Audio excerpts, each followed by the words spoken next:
श्री सरस्वती मैया की जय। देखिए, संधि क्या है, संधि कितने प्रकार की हैं, ये तो हम पढ़ चुके। अब हम पढ़ेंगे संधियों की परिभाषा। तो हम पहले आते हैं स्वर संधि। संधि प्रकरण के अंतर्गत हमारा पहला प्रकरण आता है, वो है स्वर संधि।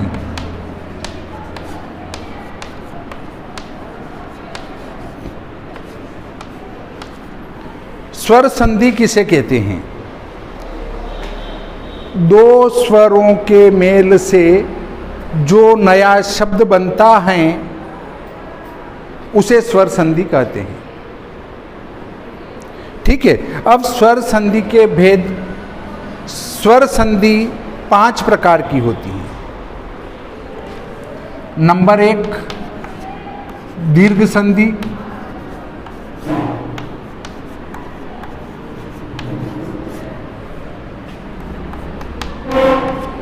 यण संधि,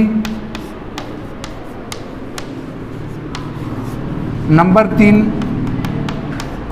अयादि संधि,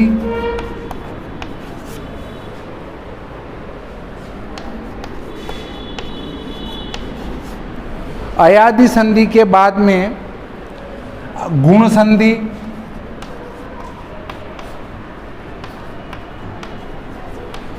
गुण संधि हमारी आई 4 नंबर की। दीर्घ संधि, यण संधि, अयादि संधि, गुण संधि और वृद्धि संधि।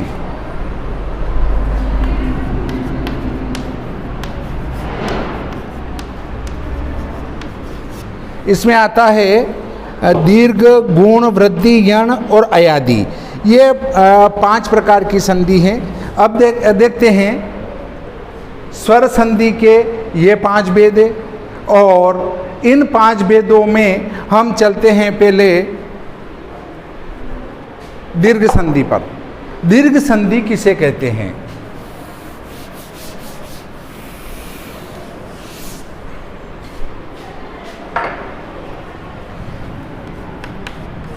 दीर्घ संधि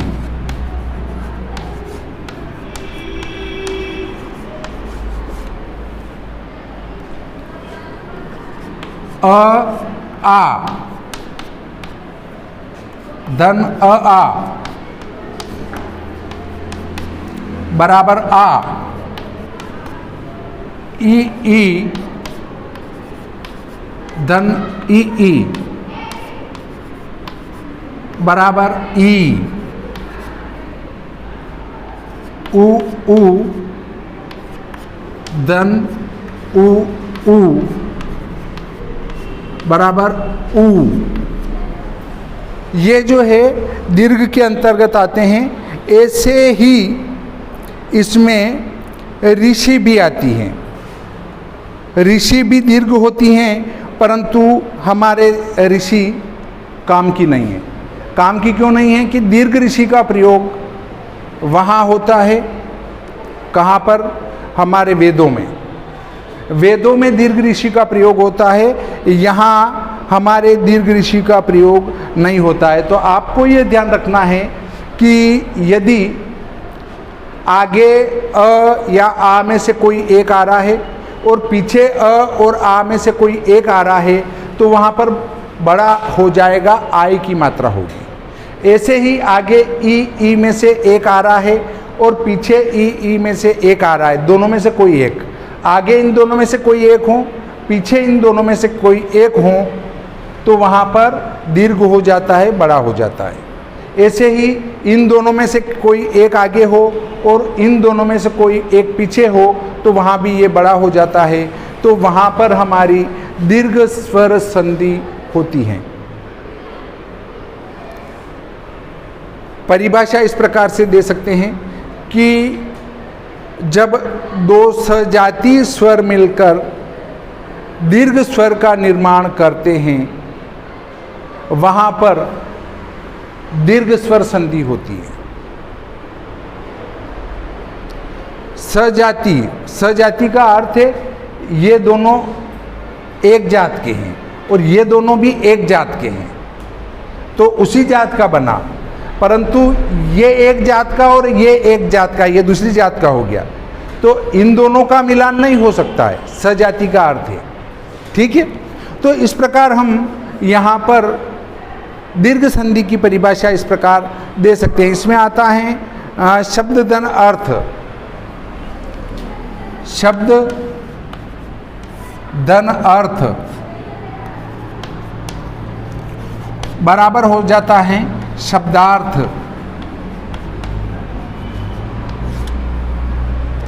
अ और अ मिलके आ बना, इसलिए दीर्घ स्वर संधि हुई।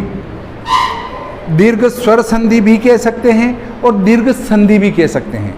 अगर उसका शुद्ध नाम पर विचार करें तो दीर्घ संधि ही है, परंतु उसको जब 3 संधियों में से एक बात करें तो वो स्वर संधि भी है और दीर्घ संधि भी है, क्योंकि दीर्घ संधि स्वर संधि का एक भेद है। ठीक है, इसके बाद आता है विद्या धन आलय।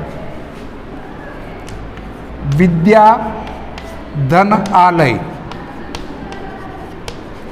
बराबर विद्यालय।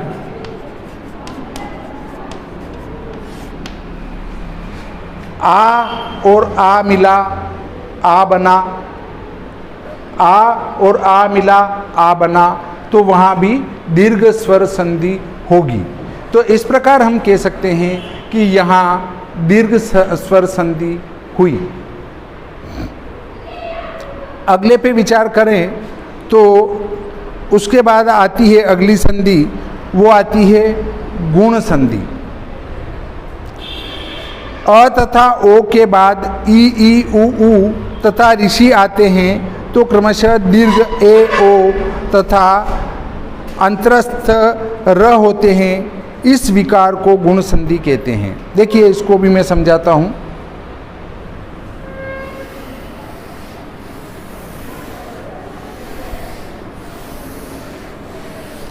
जहाँ गुणों में परिवर्तन हो जाए वहाँ गुण संधि, ये सीधी सी परिभाषा है। तो गुणों में कैसे परिवर्तन होगा उस पर चर्चा करते हैं। अ तथा आ के बाद, आ के बाद, आ के बाद ई उ तथा ऋषि आते हैं। ई उ और या फिर ऋषि।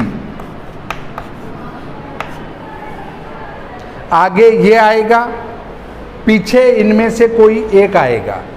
अगर ऐसी स्थिति बनती है तो वहाँ पर क्रमशः ए ओ तथा र हो जाता है। इसका ए होगा, इसका ओ होगा और इसका र होगा। ए ओ अर हो जाता है, मतलब र हो जाता है। अब देखिए, आगे ये इनमें से कोई एक हो, पीछे इनमें से कोई एक हो तो ए हो जाएगा। तो मात्रा तो क्या, या तो आ आना चाहिए या फिर ई आना चाहिए। दोनों की मात्रा छोड़ के तीसरे की मात्रा आ गई, एक ही मात्रा आ गई, तो गुणों में परिवर्तन हो चुका है। गुणों में परिवर्तन हुआ इसलिए इसे गुण संधि कहेंगे। ऐसे ही आ आगे है, उ पीछे है, तो क्या हो गया, ओ हो गया। इस ओ होने को ही गुणों में परिवर्तन कहेंगे। ऐसे ही ऋषि का र हो गया, गुण बदल गया, इसलिए यहाँ पर गुण स्वर संधि होगी। अब देखिए, शुभ धन इच्छा,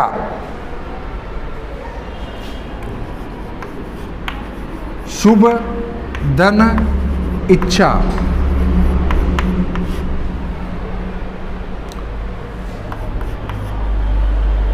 आगे अ है, पीछे ई है, अ और ई मिलके ए बनेगा, तो ये ई इसके साथ जुड़ेगा, मतलब ए जुड़ेगा। यहाँ इन दोनों का ए बना और ए इसमें जुड़ेगा तो शुभेच्छा हो जाएगा। शुभेच्छा, शुभ धन इच्छा को कहेंगे शुभेच्छा। देखो कैसे हुआ, शुभ, ये तो है ये, इसमें से अ को निकाला और इसमें से ई को निकाला, और धन छा, ये तो है ये तो ऐसे कैसे जुड़ेंगे, और इन दोनों को मिलाकर हो जाएगा ए। तो क्या हुआ, शुभेच्छा, ए की मात्रा लग जाएगी इसके, शुभेच्छा हो जाएगा। इस प्रकार से देवधन इंद्र, देवेंद्र, परम धन ईश्वर, परमेश्वर, सूरधन ईश, सुरेश, महाधन इंद्र, महेंद्र, रमाधन ईश, रमेश, चंद्रधन उदय, चंद्रोदय, चंद्र धन उदय,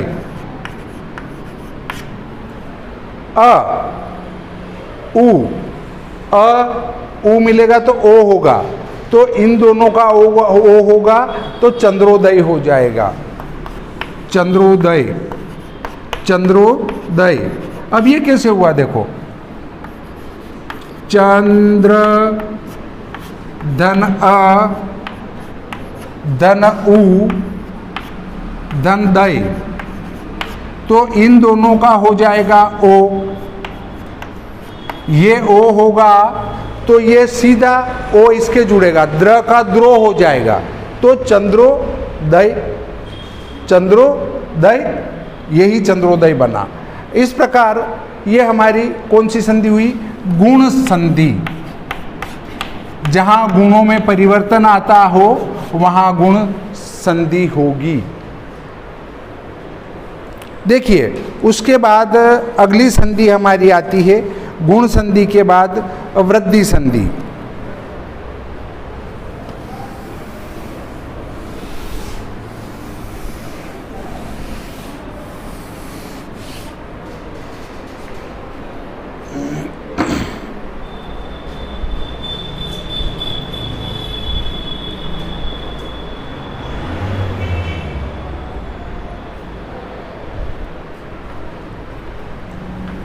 वृद्धि संधि, वृद्धि संधि से ही लग रहा है कि कुछ बढ़ जाना, उसको वृद्धि संधि कहेंगे, वृद्धि हो जाना। तो देखिए आ के बाद ए या आई आए तो दोनों के स्थान में आई तथा ओ या औ आए तो दोनों के स्थान में औ हो जाता है। आ के बाद क्या आना चाहिए, या तो आए ए या आई आए, ए या आई आए तो दोनों के स्थान में आई हो जाता है। और ऐसे ही यदि ओ या औ आए तो दोनों के स्थान में औ हो जाता है। अ या आ के बाद ओ या औ आए तो दोनों के स्थान में औ हो जाता है। बस अब देखिए इसमें आता है एक धन एक, एक धन एक, इसमें एक धन अ और धन ए और धन क, इसको मैंने इधर लिख दिया, इस ए को यहाँ लिखा, इस क का अ निकाल लिया, तो एक ए अ धन ए हो जाएगा, क्या आई हो जाएगा। तो ए कै क, ए कै क आई हो जाएगा ना, वृद्धि हो जाएगी, बढ़ जाना, उसको कहेंगे हम वृद्धि संधि। ऐसे ही आता है मत धन ऐक्य, मत ऐक्य, हाँ, फिर सदा धन इव, सदैव। अब महाधन औषधि, महाधन औषधि, इसमें क्या होगा, म धन ह, म ह धन आ, मह और आ बाहर निकाल लिया, और इसमें औ आगे रह गया, ये मिल जाएगा और शदी अलग रह जाएगा। इसके बाद तो ये और ये औ हो जाएगा, तो महौषधि हो जाएगा, महौषधि। इस प्रकार हम वृद्धि संधि को परिभाषित कर सकते हैं।